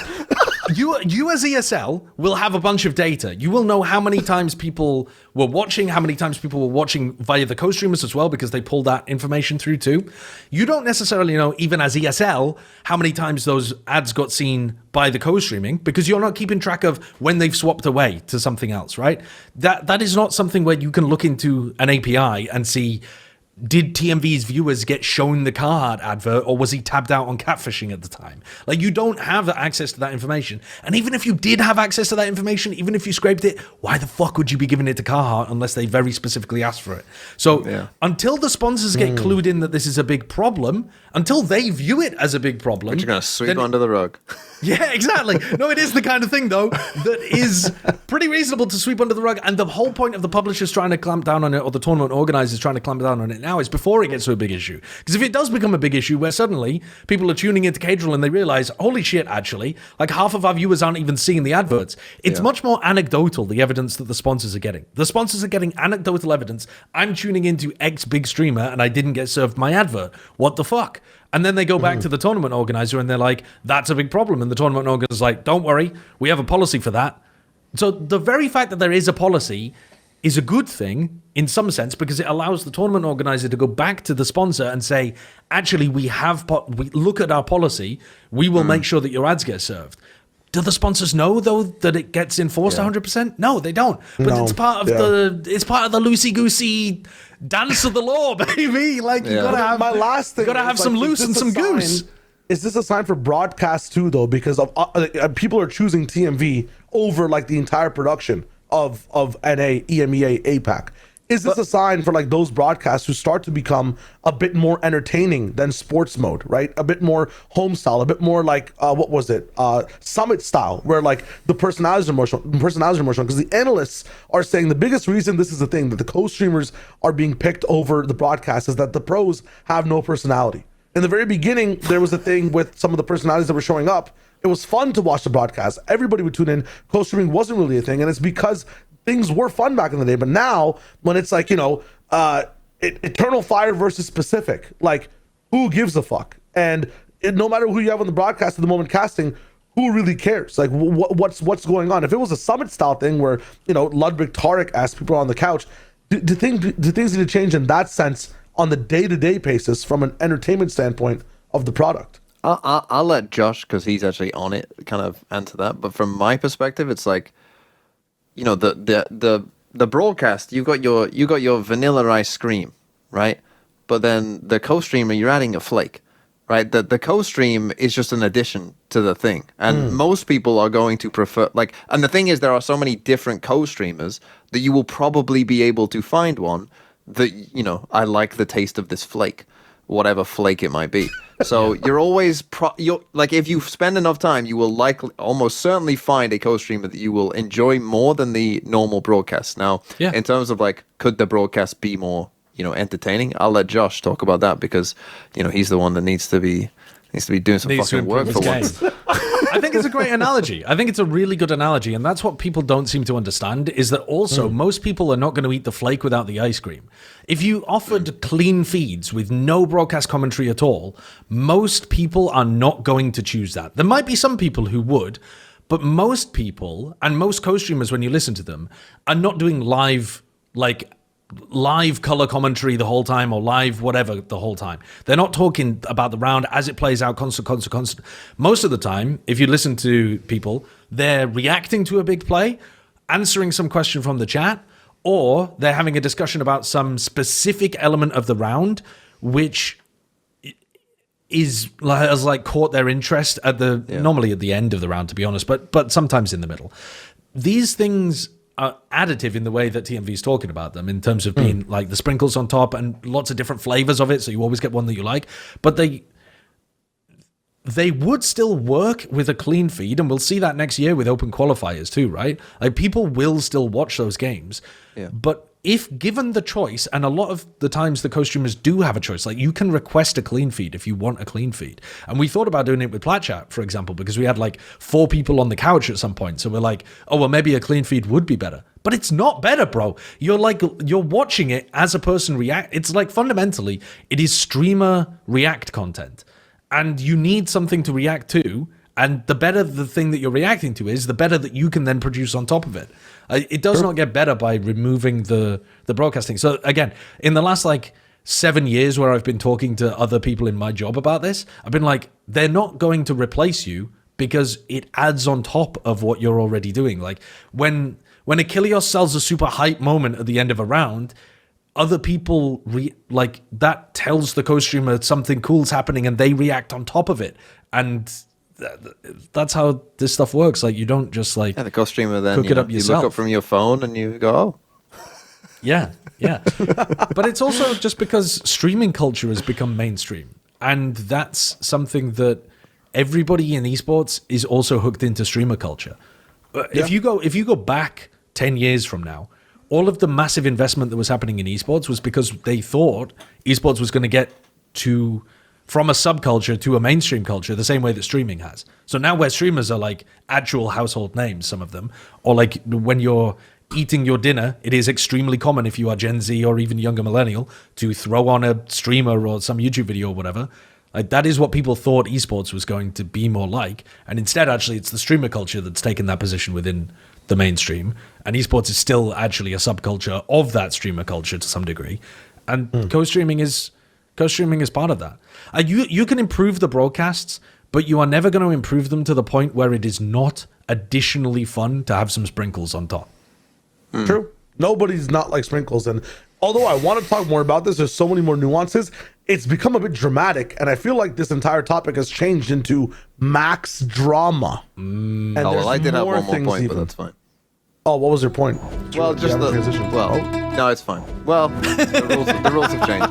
My point was just going to be that, like, people might think that this is like an esports problem, but like this problem, like, even football is 160 years old, and the football league is 140 years old, and it's been on TV at least for 70 years at this point, like for every weekend pretty much.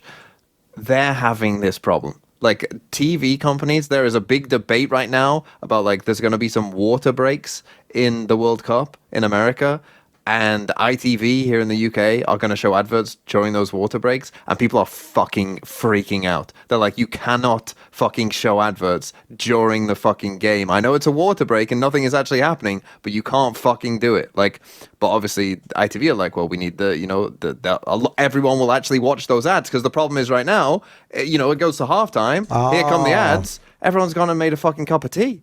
They aren't watching those ads. And no one watches the halftime. Everyone goes, takes a shit, go make your tea.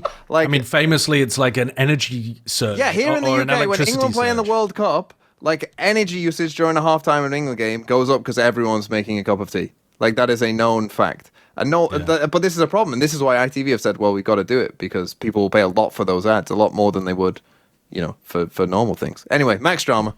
Yeah, that was an argument too for like, I'm going to pile on max drama. We'll go max drama. We'll go max drama.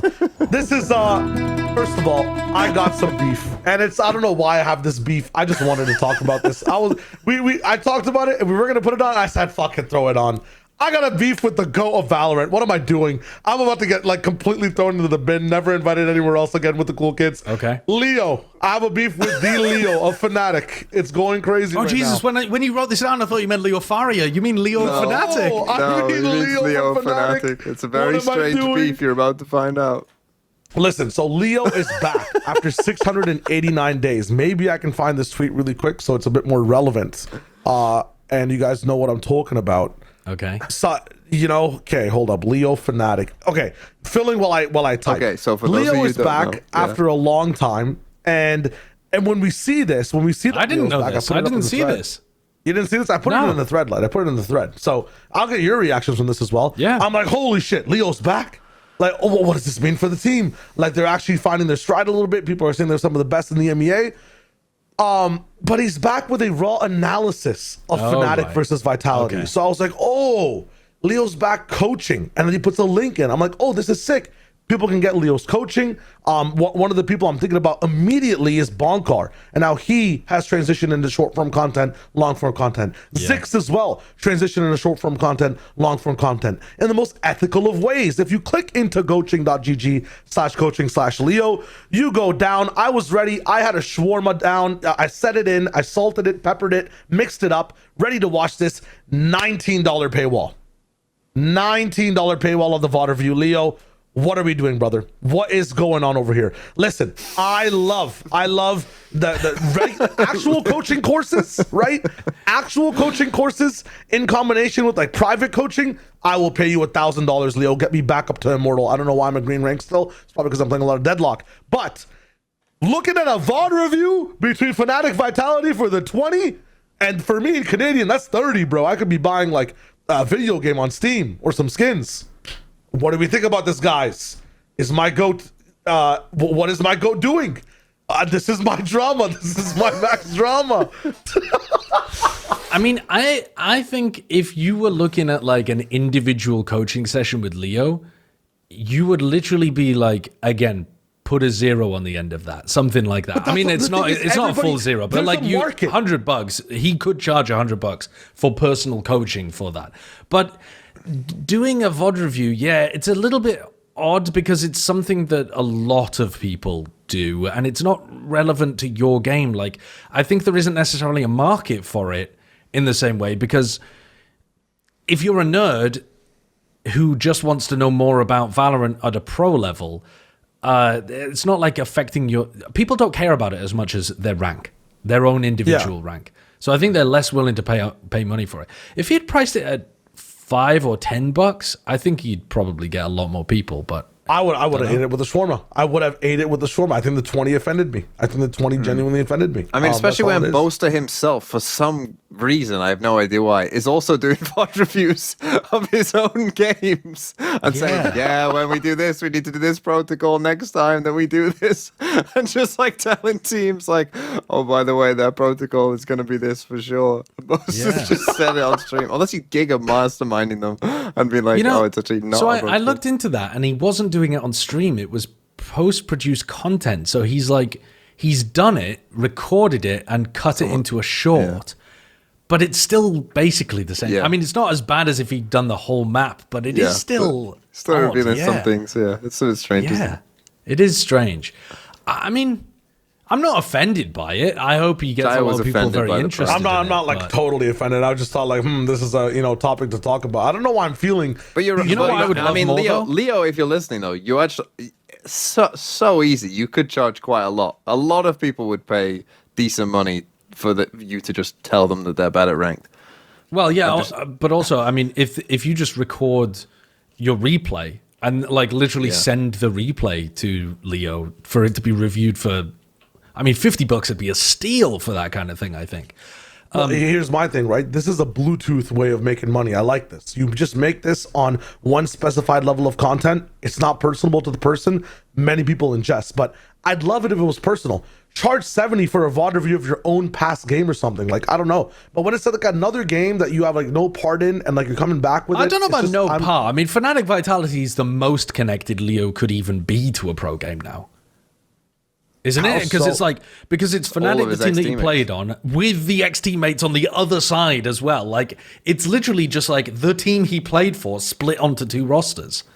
True, but like in this day and age, like how relevant? Yeah, if yeah, you're not- absolutely. That's Yeah, fair to ask. But you're right. You're right. I don't. Why am I hating? I don't know why. I'm just. I'm. Go on, go looking to the for next hate. one. I don't Go know to the next one, Shyle. Let's see how long this one lasts. What's the stack? Oh, okay. The next thing inside Max Drama, Kane Zera being dropped from Envy for saying some shit. I've got a big rant for this. Are you guys ready? Are you guys ready for this long ass rant? Yep. If you're a professional aspiring to be anything in life, inside the limelight, inside the spotlight, don't be stupid. If you were stupid before, stop being stupid now. It's not complicated. Cool. What's the next topic? It is one of those things though where if you are inclined to be like use language like that or be bigoted, you can just fake it until you make it too. Just fake that you are not, and then eventually over time you will actually become less likely to use language like that and less likely to hurt people because you've spent so long suppressing your desire to use language like that. Or so you it is become actually the president of the United States. well, It's one or the other. he wasn't suppressing it, bro. He's not Exactly. suppressing That's it. what I mean. You can stick with it and become a president. My actual Not good bottom line advice. thing is, I don't care what happened before the camera turned on. As soon as you find yourself in a position of influence and a potential to influence people in a positive way, and you change, cool. I don't care what happened in the Call of Duty lobby. I don't care what happened last week. If you just started this week, be a better person. Just strive to be a better person. If up till now it's been years this guy's in the business and this shit's still going on, brother, let's wake up. And you have a chance to wake up still. We're chilling, right? That's all the nuance I think there is for it. Ethan again had a dope tweet, also a weekly award to go with it, and you know you can check his tweet out if you want to know the gist of it. But the gist is, be better, be professional. Can I take that to the next layer, Yes. please? Because I think Peel the onion. let's. So if you're starting with that take, I think that's a very good take, to be honest. Like, there are a lot of shitty people out there, and a lot of teenagers are quite shitty, just generally, because that's the state of like your life at that point. You like being counterculture, edgy, angsty, all of that kind of shit. And when you're thrust into the limelight, it can be a really good opportunity for growth, to realize even if you're forced to grow against your will, it could be eventually you're like, oh, right, yeah, actually, that was actually a good thing for me. And now I'm a much better person because of the forced growth that I had to go through because I'm now more in the limelight. I would say the next level of that is doing things that are not required of you. So it is literally required of you to not be going around saying slurs to people. Like, that is a requirement that we have within the industry for good reason. Now, is that a requirement that we always 100% stick to? There's a bit of wiggle room, unfortunately, with that kind of stuff, and some people do get away with it. But, like, in general, that is how you're supposed to conduct yourself. What I'd like to see is some of the pros. I don't know, like, I don't even need to see it from everyone, but some of the pros just go a step further. There's some pros who are sick, by the way. Crazy Guy, I've got so much respect for the work that he did with donating some of his prize pool winnings, or I think he did all of his prize pool winnings multiple times to, like, people that were struggling in Vietnam. That's amazing. There's a lot of other pros who have little bits like that. I think Leaf was extremely generous with the Oxy fundraiser recently too. You know, there's good news stories all over the place. One of the places that I would like the pros to step up more in is an issue that I keep bringing up, which is in terms of involvement with EWC and specifically now the Esports Nations Cup. And I've gone through this multiple times as to why I think it's a bad idea. Don't bring up Leo coaching. There we go. Okay. So this, let me set a little bit of context before we dive into this article. But this article's relevant. It's written by James Fudge on the Esports Advocate, who does really good reporting on this. Let me wind the clock back. I've talked a lot about why I think the Esports World Cup is a bad thing for esports and for Valorant. If you don't want the moral argument, one of the main reasons is because the Saudi government currently estimates that it controls 40% of esports in one way or another, because it controls the Savvy Games Group, which controls ESL, Faceit. It has its fingers in a lot of other pies too. It's buying up games development companies or like portions of it as well. It estimates it owns 40%. That is, if they start pulling out investment, that is a really, really, really terrible thing to be so in the grips of just one entity. Golf is currently going through this, right? Golf had a spin-off tour away that is now crumbling because they're starting to take investment back out because it didn't work as well as they wanted it to. And it's really bad if you put all of your eggs in a basket like that. And then you could add the moral concerns in, which I've gone over in my own YouTube videos, and you can go and have a look at that too. They were going to be running the Olympics. The Saudi government had a 12-year contract with the Esports Olympics, and the Olympic Committee, which is famously almost as corrupt as FIFA. They're really not that great. They are down to just jump into bed with almost anybody for money, for backing, whatever. The Olympic Committee decided that the way that Saudi were going to be running the Esports World Cup was too bad to even continue with them. They changed the president. You can see it here in the subline. The IOC president, Thomas Bach, ended up leaving, and President Kirsty Coventry came in. But one of the main reasons, if you just scroll through this article, one of the main reasons that they pulled out of it was because the Olympic Committee found that the Saudis were refusing to put women in places of authority within the division, within the staff. There was, a complaint. Let me find where this was. Let me look at the exact thing myself as well, because this is reporting from October of last year, by the way.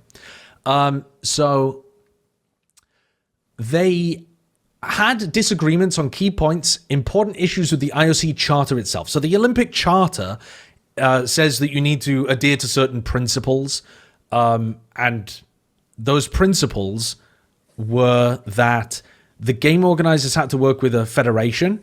Esports didn't have a federation. It just has some bullshit federations that nobody's ever heard of. The International Esports Federation and the Global Esports Federation. The Saudis didn't want that to be it. So the Saudis were going to make their own federation, which then would have been how they completely interacted with the International Olympic Committee. And they decided that that was a bad idea. They also, they kind of buried the lead in this article. If you go all the way down to the very bottom, it says, the Saudi contingent pushed back on being forced to put women in leadership positions and adhering to rules on which nations it could or could not allow to participate, according to sources with knowledge of the situation. In the end, this deal completely unraveled, and instead of running the Esports Olympics, they've done their own Esports Olympics, which is this Esports Nations Cup. So this is essentially the Esports Olympics that the Olympics has decided is too bad to get involved in. And that should be ringing alarm bells, guys. If Riot wanted to do a World Cup thing is a really cool idea. We had one in Overwatch. It was the most popular thing in Overwatch. It was more popular than the goddamn Overwatch League, the Overwatch World Cup. It's a super popular idea. In my opinion, it needs Riot to be running it because you're going to have disputes of who runs the teams, who nominates the captains, what the rules are, for example. There are so many rules in this Esports Nations Cup that they've listed on their website that are almost nonsensical unless you have the developer be in control of things, because it's you get points for certain teams and who performs well, but only 3 out of 5 can go. So if all of DRX win everything this year, then DRX would qualify to be in the Korean team, but only 3 of them would be able to go. So how do you even pick which 3? It's there's so many roadblocks that are going to come up with this thing. And fundamentally, it is a bad idea that has this is the key thing, it has all of the power in the players. Unlike the Esports World Cup, the EWC, where the orgs were making insane money, and so are going to put implicit pressure on the players to participate, even if the players themselves didn't want to. Most of the players don't give a fuck, by the way, but even if, there is some implicit pressure because there's a huge amount of money on the line. For this, it's kind of diddly-dick in comparison. There's going to be big money because, of course, there is. It's Saudi. But it's not like the orgs are going to be pressuring you to go and get involved. It's the teams and the team pride and national pride that you're playing for. So that means the players have way more power to decide, actually, I don't want to participate in this. And just Blast used to run a Spike Nations Cup or something. Guess what? Nobody participated because the players didn't give a shit about it. And it just ended up it wasn't a World Cup type event that people were excited for and tuned in for because nobody gave a fuck about it. Like, the players have exactly the same amount of power here to decide whether or not this is a success. And all of the players, I think, are looking at this incredibly uncritically. They're just looking at the clout associated with it and saying, yeah, I would like to represent my country. That's fine. Like, I can completely understand that. But I would like the players to at least know, like, what they're getting involved with here, which is an organization that was so bad that, in fact, the Olympics decided to pull out of a 12-year deal that they had with them. And this is the spin-off. It's, like, it's kind of crazy when you put it like that, man. No, it genuinely is. And like, I think the biggest thing from the players last year is, even with the money, look at the legacy tarnishing that happened after the EWC. The amount of people complaining about fatigue, after going to this event, that was in between when you should be resting, flying 20-hour flights back and forth, and now you're going to be doing the same thing more on your own accord. You can't even blame the org. Well, this one's in the off season, though. This one's in the off season. The EWC is still running this year, I think, after London, something like that. Yeah. But this is the Nations Cup. Horrible branding, by the way, because the World Cup. The EWC is not a World Cup. The EWC is the tournament with orgs, but the Nations Cup is the World Cup equivalent, where it's the nations participating. But this one's in November. But yeah, it's just. But like, that's the thing, though.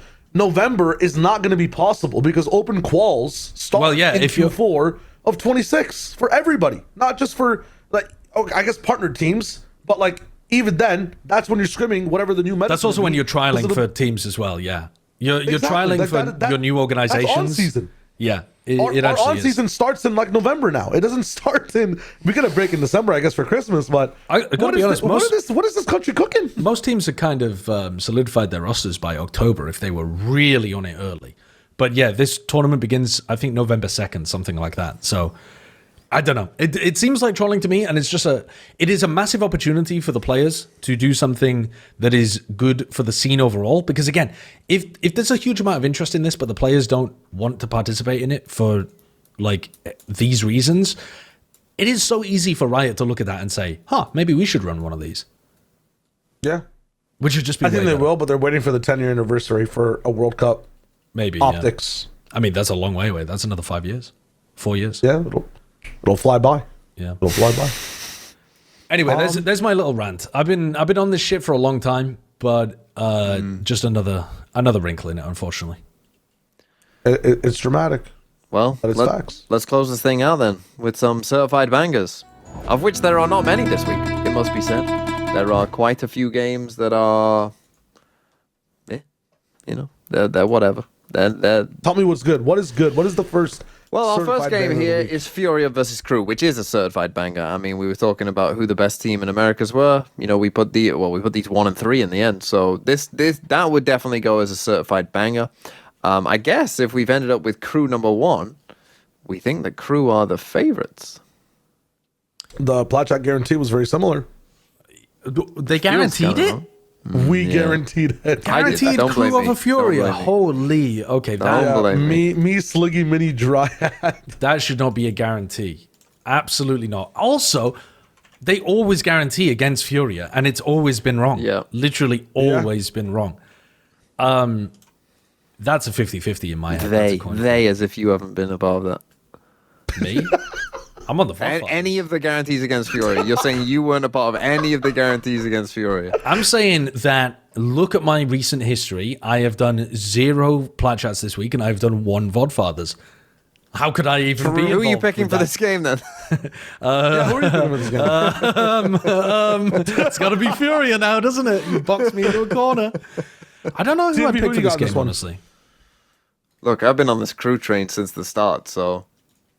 It's true. I'm not leaving now. Not after I love the word true, so I'm gonna say Crew. Josh? Yeah, I mean, I'll go with that, but it's a very... What could go wrong? It's a very tight thing. I mean, I think one of the big reasons is because the Crew... What Crew have shown is that they have like an idea of how they want to run their team, and they just apply it to every map, basically. Yeah. And that, I think, is very easy to... move. Well, I guess we've only seen them on 3 maps, actually. I suppose it could be more. But I think Furia have more areas of their map pool where it might look a little bit dodgy. But it's so early to say that kind of stuff. Yeah. Next one, TMV. Next one, going over to Pacific. RRQ versus Full Sense. This was another guarantee, one that perhaps don't feel too great about because RRQ. Josh, I brought you up on the plat chat that you really? were pretty high on RRQ, and I was like, this team's been scraping through against bottom of the barrel teams, and now they rightfully Well, get put in their place. Yeah, and then they lost. And now we to guarantee T1. Full Sense against them. Guaranteeing Full Sense against them. I don't know, man. Full Sense have had the easy teams yeah. first. So I think RRQ have got a great shot here. Would I say that they're the favorites though? I don't know. It should I'm be a gonna say good game Full though. Sense. It's a certified banger. It's a Yeah. low-key Next. banger, actually. It's not a high-key banger. I was about to say too. Low-key banger. But it's interesting. Quite a few. I can't remember who said it, but suddenly someone said Full Sense are going to go to London on plat chat. Can't remember who it was, but you know, there's some hope there. Okay, next one. Paper Rex versus Global Esports. Now, if you two watched Global Esports last week, you would know that if they show anything like that, this is not a banger. This is not even close to a banger. This one will be over very quick. Then again, Paper Rex struggled I was about to say. mightily on their split attack side against Team Secret. They looked pretty lost, but Global were bad. Like, actually, they were bad, which was a bit of a shame, to be honest, because that was a certified banger last week. The Yeah. FrosT-Termi stuff. That then also they cut away from the fist bump. I mean, Jesus, talk Dude, about That was broadcast. tragic, man. Talk about broadcast mistakes. That's got to be one of the biggest. That's got to be one of the My biggest. thing They was- just went through. They literally just went through the motions as if there was nothing going on stage. They ran the exact same. Like the director could have been an AI algorithm. They literally just pressed the same buttons that they did every other show without thinking, "Oh, there's something interesting happening on the stage that we should capture." Oh no, It's- I actually aren't sure because I think they normally would show the coach's fist bump. I think they might have intentionally been worried that they weren't going to, and so didn't want to see it. Because if you watch most of Pacific, they will show the coach's fist bump. They They'll show the zoom fist out. bumps a lot. They'll Yeah. zoom out and they'll show But the I think whole it's on a both teams. timer. I think the timer of the because they tell them when to fist bump. They have in-ears in, right? And I think they were doing. But they just showed zoomed in on Yeah, Global. it was a very odd long zoom. Yeah, they just my stayed headcanon on it here. was It like, was oh, weird. they've Here's done Global. something. Like they know that people are here for the fist bump. They're gonna leave. They've hidden the fist bump and they'll show it like in the halftime or after the game ends. That's an what I thought. insane conspiracy. They just fucked it No, up. They you don't Well, then understand. People were Seth going just crazy went, on conspiracy. They was by like, the way, they did fist bump. Yeah, I know. yeah, Yeah, like Seth says it, but I'm like, if I haven't seen it, I don't agree. And like everyone in the chat's like, yeah. No. We need the proof. We need the That proof. would have been We're getting, like, insane. They videos actually from mobile didn't phones. fist bump and Seth is just covering, and it was a big. Yeah, maybe. it was By the AI way, can we? generated. Maybe it was AI. We should have put this in the Max Drama segment. Actually, should I'd have, forgotten about this. But how did Frost make himself the victim during? We're back to Max Drama. How did Frost make himself the victim during the reconciliation? How I don't is know. the He hates burying me. the hatchet? The fact that he's got a jersey that says he hates me, and then Termi's is I like you or something. It's just so.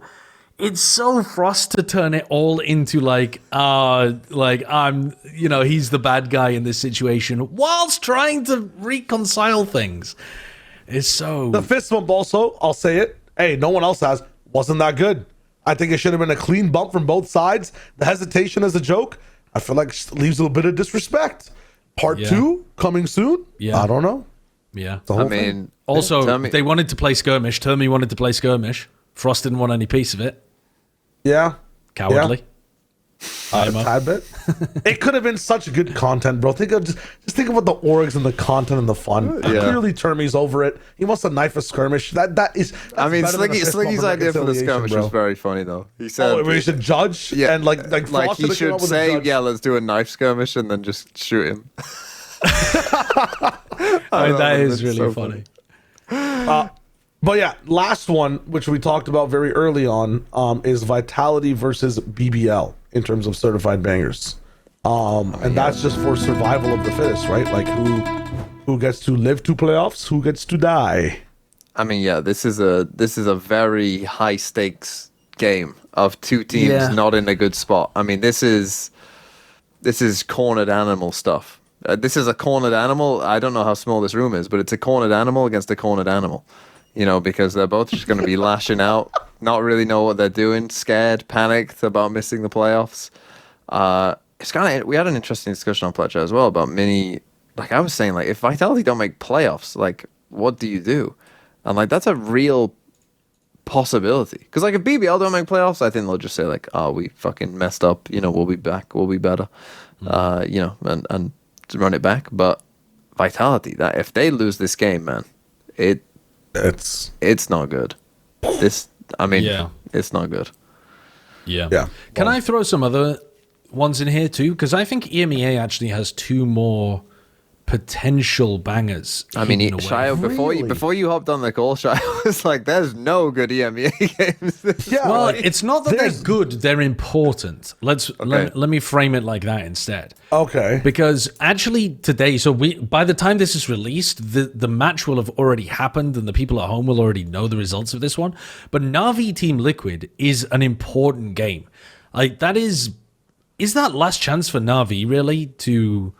Na'Vi, I don't know, because they might end up 2-3 and might make it to last playoffs. chance because they're already Because they have dead. KC Who, Na'Vi? afterwards. Well, yeah, they should be able already to beat KC. They're not already dead, man. They are. They're close, but It doesn't they and matter if they finish Heretics. fourth; they're dead. It's not happening. Well, yeah, they're not going to make it to London. I agree. So who with you. cares? They're not going to make it. So who cares? Jeez. Fucking hell. All right. No, agreed. No, let's wrap it up. no. Let's wrap it up. No. Put a bullet in them. Listen, this Put a could bullet be in them. resurgence. This could be resurgence for Na'Vi, and this could be finding identity and consistency for Team Liquid. It's true. And not only that, seeding for playoffs could be nuts. Like They're Na'Vi a not horse being with two at the broken bottom of legs. two, Look, if three. Na'Vi win, great. That's great. Yo, you were so down on AG, and then they started to win inside Santiago. Your bad takes have been rancid in the past, and they might be rancid here as well. There's a point. But at the same time, past that, what was the second game, Josh? Because Well, the other one, Carmen Core Foot, or no, the Genoa other one Heretics? is it's like Jenna makes Heretics is kind of last chance for Heretics. It's not a good game, but it's important in the sense of you've got KC are completely out of things. And then you've got Na'Vi and Heretics trying to scrape it into fourth, which I agree. I'm thinking about like which teams are making it to playoffs, but frankly, if you make it into fourth, you're basically fucked anyway. So good luck making it to London from fourth place. And you'd have to go on some nutty resurgence. Like right now, you'd have to start hitting insane form in order to have a chance to make it from the lower bracket all the way through. It might make the NRG 100 Thieves game important, though, if we're talking about having to dodge fourth place. Because if you're NRG or 100 Thieves, whoever loses that, even if they make it to playoffs, is going to be in fourth. So winning this is very important for both of those squads, especially for NRG. Yeah. I would just say for both. If If 100 Thieves don't win, I think they're doomed. I just mean especially for NRG because they have higher expectations. Yeah, it is actually more important for 100 Thieves, Truth. I'll end this with a very important thing as well to talk about. Think about this scenario, right? You have Fnatic on one side and EG on the other. Their names are covered. It's streamer mode, and you don't know who's playing who. Will the spike ever get planted? Will anybody ever retake? How long will the round last? I want you to give me more philosophical, queries like this in the comments below. If you're an audio listener, your brain has just been imploded. All you have left is not your ears, but your eyes. Tap in, like the video, subscribe to the channels. You already know what the process is. Shout out Raycon, shout out Vodfathers, shout out the boys. We'll see you guys in the next episode.